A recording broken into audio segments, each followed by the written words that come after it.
আমাদের নবী সাল্লাল্লাহু আলাইহি ওয়াসাল্লাম তার মেয়ে ফাতিমা রাদিয়াল্লাহু আনহাকে বলছেন, হে ফাতিমা, হে আমার কলিজার টুকরা মেয়ে, হে আমার কলিজার টুকরা মেয়ে, তুমি শোনো, পৃথিবীতে আমার কাছে যা চাওয়ার তুমি চেয়ে নাও, পরকালে আমি তোমার কোনো হেল্প করতে পারছি না।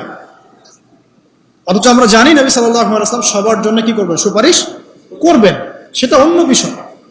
তোমাকে তোমার হিসাব একাই দিতে হবে, নবী সাল্লাল্লাহু আলাইহি ওয়াসাল্লাম এটা বলছেন।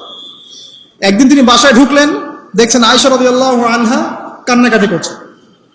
আয়েশা, আর বলে রাখি, আয়েশা রাদিয়াল্লাহু আনহা সম্পর্কে আমাদের নবীজি বলেছেন, তাকে প্রশ্ন করা হচ্ছে, আপনি পৃথিবীতে সবচেয়ে বেশি কাকে ভালোবাসেন? তিনি বলছেন আয়েশাকে। তারপরে কাকে ভালোবাসেন? আবু বকর। তারপর কাকে ভালোবাসেন? ওমর। কথা বুঝতে পারছেন? সেই আয়েশা রাদিয়াল্লাহু আনহা বাসায় কান্নাকাটি করছেন। তিনি বলছেন, কি জন্য কাঁদছো হে আয়েশা? আয়েশা রাদিয়াল্লাহু আনহা বলছেন, জাহান্নামের আযাবের ভয়ে আমি কাঁদছি। কি হবে ইয়া রাসূলুল্লাহ আমাদের শেষ হলো? তখন আল্লাহর নবী তার স্ত্রীকে বলছেন, যাকে তিনি সবচেয়ে বেশি ভালোবাসেন, তাকে বলছেন, তিনটা ক্ষেত্র বা তিনটা জায়গা আছে যখন পৃথিবীর কোনো মানুষকে চিনতে পারবে না পরকালে, এমনকি আমিও তোমাকে চিনতে পারবো না। সেটা কি? যখন এই যে মিজানের পাল্লাটা দাঁড় করানো, এই যে এটা ভারী হচ্ছে না হালকা হচ্ছে, এই সময় কেউ কাউকে চিনবে না, কারো কথা কারো মনে থাকবে না। যে গার্লফ্রেন্ডের জন্য আপনি জীবন দিচ্ছেন তার কথা আপনার মনে থাকবে না। যে স্ত্রী সন্তানের জন্য আপনি সারা জীবন দুর্নীতি করে গেলেন তার কথা আপনার মনে থাকবে না। এমনকি যে স্ত্রীর কাছে আপনি অনেক প্রেমময় স্বামী, সেও আপনার কথা মনে রাখবে না যখন মিজানের পাল্লাটা উঁচু করা। দুই, যখন আমল নামা ছুড়ে দেওয়া হবে, আমল নামা এভাবে উন্মুক্ত করে ছুড়ে দেওয়া হবে, ইকরা কিতাবাক, তুমি আজকে তোমার কিতাব পড়ো, ওয়া কাফা বিনাফসিকা আল-ইয়াওমা আলাইকা হাসিবা, আজকে তুমি নিজেই তোমার নফসের হিসাব নেওয়ার জন্য যথেষ্ট। এই সময় আয়েশা আমি তোমার কথা মনে রাখতে পারবো না। একটা হচ্ছে যখন মানুষ পুল সিরাত পার হবে, তখন কেউ কারো কথা মনে রাখতে পারবে না। এখান থেকে শিক্ষা কি? নূহ আলাইহিস সালামের পরিবারের সদস্য হয়েও তারা আল্লাহর আনুগত্য না করার কারণে জাহান্নামে যাচ্ছেন। লূত আলাইহিস সালামের পরিবারের সদস্য হয়েও ঈমান না আনার কারণে তারা কি করছেন? জাহান্নামে যাচ্ছেন। আমাদের শিক্ষা হচ্ছে আমাদের পরিবারগুলোর, যে আমাদের এই বংশ, আমাদের এই যে টাকা পয়সা, স্ট্যাটাস, রং, হ্যাঁ, বাড়ি গাড়ি, পলিটিক্যাল পদ, কোনো কিছুই আমাদেরকে আল্লাহর আযাব থেকে বাঁচাতে পারবে না যদি আমরা প্রকৃত মুসলিম মুমিন না হতে পারি।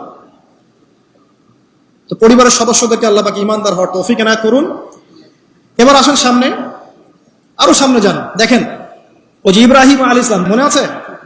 বাবা হচ্ছে ওই সমাজের সবচেয়ে বড় লিডারের ডান হাত, নমরুদের ডান হাত। সে হচ্ছে মূর্তি পূজারীদের সর্দার, মানে মূর্তি সে বানাতো, স্ট্যাচু মেকার। ইব্রাহিম আলাইহিস সালামকে আল্লাহ পাক ওই ঘরেই জন্ম দিয়েছেন যেখানে তার বাবা একজন শিরকের কাণ্ডারী। ইব্রাহিম আলাইহিস সালাম তাকে বোঝানোর চেষ্টা করলেন, বাবা এটা শিরক, এটা শয়তানের কাজ, এখান থেকে ফিরে আসো, আমি তোমার জন্য আল্লাহর কাছে দোয়া করবো ইত্যাদি। বাবা তার কথা শুনলো না। এটা তো এমন না যে তিনি শুধু একবার বলেছেন, তিনি হয়তো বলতেই ছিলেন, একদিন দুই দিন না, কিন্তু বলতেই আছে। এক পর্যায়ে বাবা তাকে বের করে দিলেন বাসা থেকে, ফাহজুরহুম, এরকম করে ইব্রাহিম আলাইহিস সালামকে বের করে দেওয়া হয়। কিন্তু তিনি বললেন, সালামুন আলাইক, বাবা আপনার উপর শান্তি বর্ষিত হোক, হ্যাঁ আমার আব্বা আপনার প্রতি শান্তি বর্ষিত হোক, আমি আল্লাহর কাছে আপনার জন্য দোয়া করব। পরে যখন আল্লাহ পাক তাকে বললেন যে কোনো মুশরিকের জন্য তোমার দোয়া করার সম্ভাবনা পাবে না, তখন থেকে ইব্রাহিম আলাইহিস সালাম দোয়া করা বন্ধ করে দেন। এখানে দেখেন, ছেলে, একজন যুবক ছেলে, তার মধ্যে ঈমান এসেছে, সে তার পরিবারের চলমান শিরকের বিরুদ্ধে কথা বলছে, প্রয়োজনে সে সেখান থেকে স্কিপ করেছে, তাকে বের করে দেওয়া হয়েছে, সে চলে গেছে, তারপরেও কিন্তু তাওহীদের সাথে শিরকের আপোষ করে নেয় ইব্রাহিম আলাইহিস সালাম। সামনে যান, ওই যে তার স্ত্রী হাজরা আলাইহিস সালাম তার সন্তান এবং স্ত্রীকে রেখে আসছেন কোথায় বলেন? মক্কায়, তাই না? মরুভূমিতে, খাবার নাই, পানিও নাই। এখন ইব্রাহিম আলাইহিস সালাম চলে যাওয়ার সময় তার স্ত্রী বলছেন যে আপনি কি আল্লাহর আদেশেই আমাকে ছেড়ে যাচ্ছেন? তিনি বলছেন হ্যাঁ। তখন তিনি বলছেন আল্লাহ পাক আমাদেরকে ধ্বংস করবেন না ইনশাআল্লাহ। এখানে খেয়াল করে দেখেন, তারপর সাফা মারওয়া সাই করলেন, জমজম কূপ পানি বের হলো, সেখানে কমিউনিটি গড়ে উঠলো। ইসমাইল আলাইহিস সালামের ঔরস থেকে পরবর্তীতে মুহাম্মদ সাল্লাল্লাহু আলাইহি ওয়াসাল্লামের জন্ম হয়েছে ওই ট্রাইবের মধ্যেই। তো এখানে খেয়াল করেন, এই যে সন্তান ইসমাইল আলাইহিস সালাম, তিনি যখন একটু বড় হচ্ছেন তখন ইব্রাহিম আলাইহিস সালাম আসছেন, এসে বলছেন আমি স্বপ্ন দেখেছি, ইয়া বুনাই আমি স্বপ্ন দেখেছি, ইন্নী আরা ফিল মানামি আন্নী আসবাহুক, আমি স্বপ্ন দেখেছি আমি তোমাকে জবাই করছি, ফানজুর মাযা তারা, তোমার কি রায় আমাকে বলো। এখন ইসমাঈল আলাইহিস সালাম বলছেন, কিশোর ইসমাঈল, ইয়া আবাতি, হে আমার বাবা, ইফআল মা তুমার, আপনি সেটাই করেন যা আল্লাহ আপনাকে আদেশ করেছেন। সাতাজিদুনি ইনশাআল্লাহু মিনাস সাবিরিন, ইনশাআল্লাহ আপনি আমাকে সবরকারী পাবেন। কার কথা এটা? ইসমাঈল আলাইহিস সালামের কথা। এখন খেয়াল করে দেখেন, ইসমাঈল আলাইহিস সালামকে কিন্তু তার বাবা 24 ঘন্টা কাছে রেখে মানুষ করেন নাই। কারণ তিনি থাকতেন ওই যে প্যালেস্টাইনে, সেখানে আরেকজন স্ত্রী আছেন সারা আলাইহিস সালাম, আসা যাওয়া করতেন। মূলত তাকে মানুষ করেছে তার মা হাজারা আলাইহিস সালাম। যেই সবরকারী, আল্লাহর প্রতি তাওয়াক্কুলকারী মা বলেছিল, আল্লাহ যদি আপনাকে আদেশ করে থাকেন আমাদেরকে ছেড়ে যাওয়ার জন্য, সেই আল্লাহ আমাদেরকে ধ্বংস করবেন না। ওই যে তাওয়াক্কুল, ওই যে সবর, তার গর্ভ থেকে আল্লাহ পাক জন্ম দিয়েছেন ইসমাঈল আলাইহিস সালাম। যেমন মা তেমন সন্তান। যে সন্তান বলছে আমাকে জবাই করতে যদি আল্লাহ পাক আদেশ করে থাকেন আপনি করেন। তো ঘরের মধ্যে স্ত্রীরা, আমাদের ঘরের স্ত্রীরা যদি হাজারা আলাইহিস সালামের মতো না হতে পারে, সবরকারিণী এবং আল্লাহর প্রতি তাওয়াক্কুলকারিণী, আমাদের বোনেরা, আমাদের মায়েরা যদি হাজারা আলাইহিস সালামের মতো সবরকারিণী হতে না পারে, আল্লাহর প্রতি তাওয়াক্কুলকারী হতে না পারে, তাহলে তাদের গর্ভ থেকে কোশ্চিন কালেও ইসমাঈলের জন্ম হবে না। কথা বুঝতে পারছেন? তাদের গর্ভ থেকে কোশ্চিন কালেও ইসমাঈলের মতো সন্তানের জন্ম হবে না এবং ইসমাঈলী প্রজন্ম গড়ে উঠবে না। এই জন্যই আপনি তাকিয়ে দেখেন ম্যাক্সিমাম পরিবারের সন্তান এখন বেলাইনে চলে গেছে। কারণ কি জানেন? মায়ের সমস্যা আছে। শুধু বাপেই সমস্যা থাকে না, মায়েও সমস্যা থাকে। মায়ের ফিতরাত সন্তানের মধ্যে চলে আসে।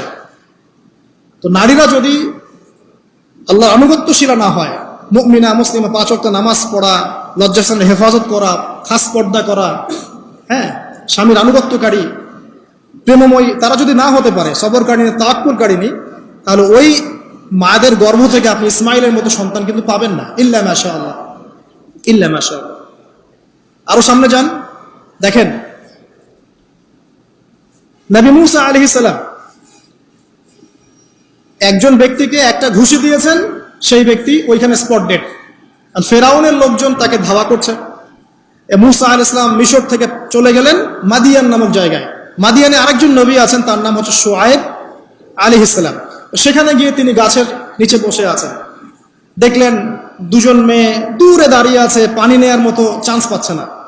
ওই কওমের লোকজনের শক্তি বেশি, তো তিনি একটু শক্তিশালী ছিলেন মুসা আলাইহিস সালাম। তিনি গেলেন, গিয়ে শক্তি খাটিয়ে ওদেরকে পানির ব্যবস্থা করে দিলেন।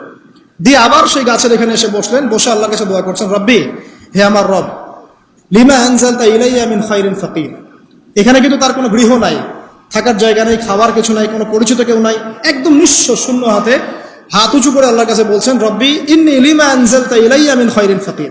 হে আল্লাহ, আপনি আমার উপর যে অনুগ্রহটা বর্ষণ করবেন, আমি এর জন্য ভিখারি হয়ে বসে আছি। এবার আল্লাহ পাক ওই একটা মেয়েকে পাঠালেন।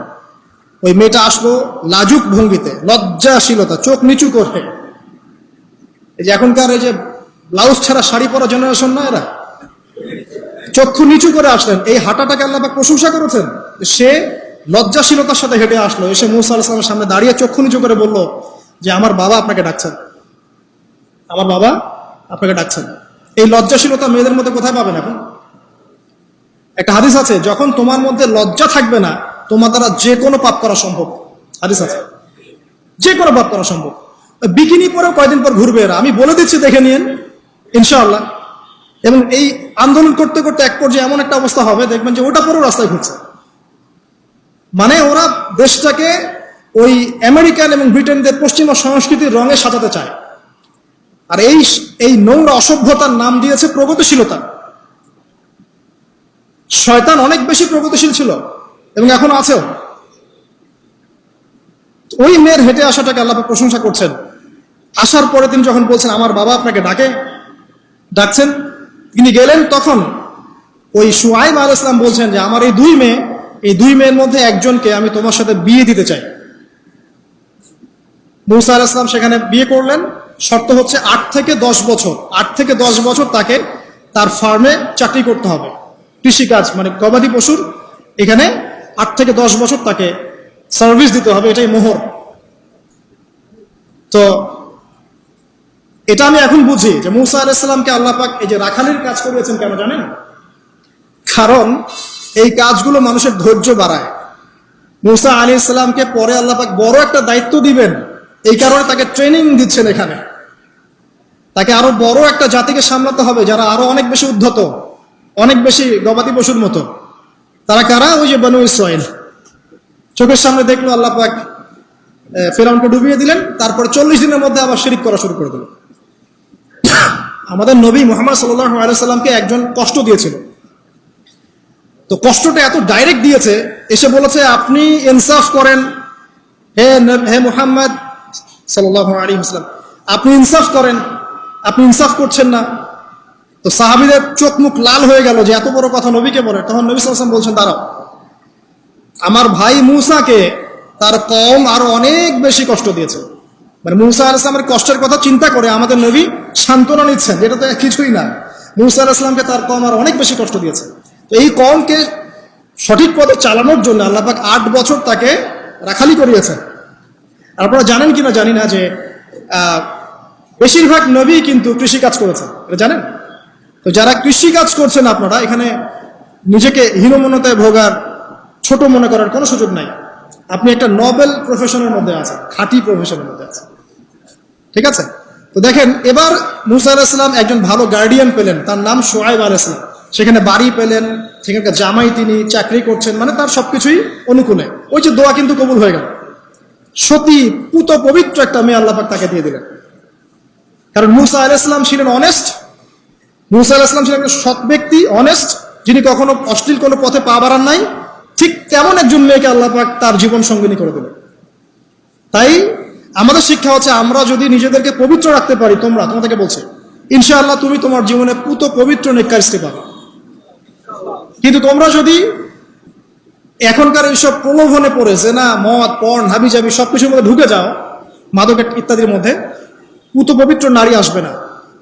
দেখবা যে এমন নারী তোমার জীবনে আসছে যে নিজেও পবিত্র না। কিফাউন কিরাম, আল্লাহ পাক ব্যালেন্স করেন সবসময়, ইল্লা মাশাআল্লাহ। শুধু তাই নয়, শুআয়ব আলাইহিস সালামের মতো একজন গার্ডিয়ান তিনি পেলেন, যিনি তাকে দ্বীনের পথে হেল্প করলেন। পরবর্তীতে মূসা আলাইহিস সালাম নবী হলেন। এখান থেকে একটা প্রমাণ আছে, দলিল, সেটা হলো বাড়ির গার্ডিয়ান যদি দিনদার হয়, শুআয়ব আলাইহিস সালামের মতো সাপোর্টিং হয়, পরিবারবর্গকে দ্বীনের জন্য সাপোর্ট করছে, সেই পরিবারের মধ্যে শান্তি আসবে ইনশাআল্লাহ। এবং সেই পরিবারের যুবকরা সৌভাগ্যবান, যুবতীরাও সৌভাগ্যবান, সেই পরিবারের সন্তান সন্ততিরা সৌভাগ্যবান। তাই পরিবারের গার্ডিয়ান যারা আছেন, আজকের খুতবা শুনছেন, আপনারা সাপোর্টিভ হন, পরিবারকে দ্বীনের ক্ষেত্রে সাপোর্ট দেন, একটা ভালো প্যারেন্টিং করেন, মানে সন্তানদেরকে সুন্দর প্যারেন্টিংস এর মধ্যে নিয়ে আসেন। আসুন সামনে যাই, এবার একটু কনক্লুশনের দিকে যাচ্ছে, আসেন। তো কোরআনের পরতে পরতে এরকম দলিল আছে।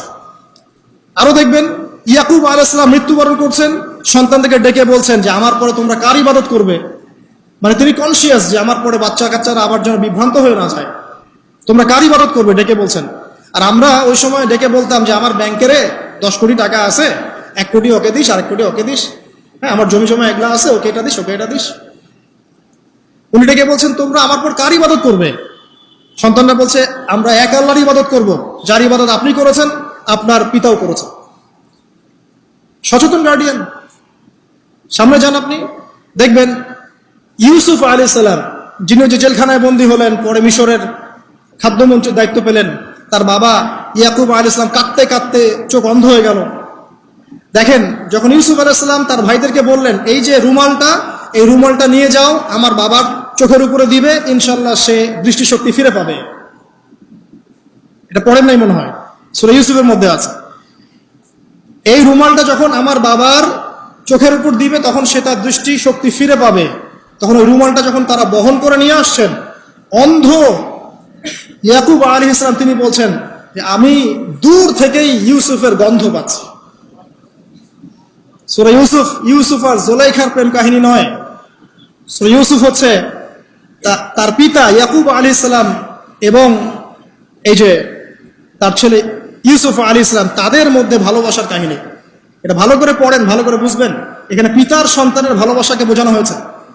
এত ভালোবাসেন তিনি সন্তানকে। এখান থেকে শিক্ষা কি? শিক্ষা হচ্ছে পিতাদেরকে, সন্তানদেরকে ভালোবাসতে হবে, আদর করতে হবে, কাছে ডেকে বোঝাতে হবে। সবসময় শাসনের লাঠি ঘোরানো যাবে না। সন্তান যদি হোঁচট খায় তার হাতটা ধরতে হবে, ধরে বলবে, বাবা কি হয়েছে, আমি তো তোমার সাথে আছি। মা কি হয়েছে, হতাশ কেন হচ্ছে, আমি তোমার সাথে আছি। একটা রেজাল্ট খারাপ হচ্ছে তো কি হয়েছে, আমি তোমার সাথে আছি। বাবা নামাজ পড়ো, বাবা কোরআন তেলাওয়াত করো, আল্লাহকে ডাকো, আল্লাহ তোমার সাথে আছে। ওকে কনফিডেন্স দিতে হবে। যখন পিছন থেকে সন্তানরা কনফিডেন্স পাবে, এই সন্তানরা বড় হয়ে আত্মবিশ্বাসী হবে। আর পিছন থেকে যখন আপনি তাকে সবসময় শাসন করতে থাকবেন, জুলুম করতে থাকবেন, এ বড় হয়ে আপনাকে বৃদ্ধাশ্রমে পাঠাবে না তো কোথায় পাঠাবে? সন্তানকে ভালোবাসতে হবে। এটা বলে রাখি, এখানে দেশে আবার 30টা বৃদ্ধাশ্রমও আছে। ইসলামে বৃদ্ধাশ্রমের কোনো জায়গা নাই। আর এখন আমি চলমান একটা পত্রিকা রিপোর্ট দেখলাম গুগলে, নাম করা পত্রিকা, নাম বলছি না। তারা বলছে এখন বৃদ্ধাশ্রম সময়ের দাবি। বৃদ্ধাশ্রম এখন সময়ের দাবি, নাউজুবিল্লাহ। আর ইসলাম বলছে সবচেয়ে সেরা অধিকার দিবে মাকে, তারপরে মাকে, তারপরে মাকে, তারপর বাবাকে। মায়ের পায়ের নিচে জান্নাত, বাবার সন্তুষ্টিতে আল্লাহর সন্তুষ্টি, এগুলা ইসলাম বলছে। আর এখনকার সভ্যতা আমাদেরকে বলছে যে বৃদ্ধাশ্রম এখন সময়ের দাবি। ইউসুফ আলাইহিস সালামকে যেভাবে ভালোবাসতেন তার বাবা, সন্তানকে ভালোবাসো। আমাদের নবী মুহাম্মদ সাল্লাল্লাহু আলাইহি সাল্লাম মানুষকে যত ভালোবাসতেন, এর কারণ কি জানেন? ছোটবেলা থেকেই তাকে খুব ভালোবাসা দিয়ে মানুষ করা হয়েছে। তার মা তাকে ভালোবাসতেন, তার দুধ মা তাকে ভালোবাসতেন, তার দাদা আব্দুল মুত্তালিব তাকে সাথে করে নিয়ে ঘুরতেন, কাবার সামনে বসাতেন, বসিয়ে বলতেন তার নাম হচ্ছে মুহাম্মদ, প্রশংসিত। এই নামটা তখন আরবে কেউ রাখতো না। আমার এই নাতি, আমার এই ছেলের ছেলে ইনশাআল্লাহ এ বড় হয়ে নেতা হবে, এই কথা বলতেন। তাকে আত্মবিশ্বাস দিতেন। এমনকি তার দাদার ইন্তেকালের পর তার চাচা আবু তালেব মুসলিম না হয়েও সুদীর্ঘ সময় পর্যন্ত ভাতিজাকে সাপোর্ট দিয়েছেন। এই সাপোর্ট দেয়, কনফিডেন্স, এগুলো খুব ইম্পর্টেন্ট। এগুলোর ঘাটতি যখন হবে তখন এই যুব সমাজ পরিবারের সদস্যরা ফেড আপ হয়ে যাবে, মানসিক কষ্টে ভুগবে, মাদকের কাছে যাবে, অন্য একটা মেয়ের কাছে যাবে, পণে যাবে, আপনার মিউজিক্যাল ইনস্ট্রুমেন্টের কাছে যাবে। ঠিক আছে, আমরা শেষ করছি। এখান থেকে একটা শিক্ষা হচ্ছে যে আমাদের পরিবারের সদস্যদেরকে ভালোবাসা এবং তাদের প্রতি কনফিডেন্স দেয়া, তাদেরকে আল্লাহর পথে চলতে সাহায্য করা। ইনশাআল্লাহ দেখবেন যে তারা আপনাকে সম্মান করবে, আপনাকে একজন বন্ধু মনে করবে, যে না আমার পাশে কেউ আছে, আমি একা নই, এমনটা ফিল করবে। এটা খুব ইম্পর্টেন্ট।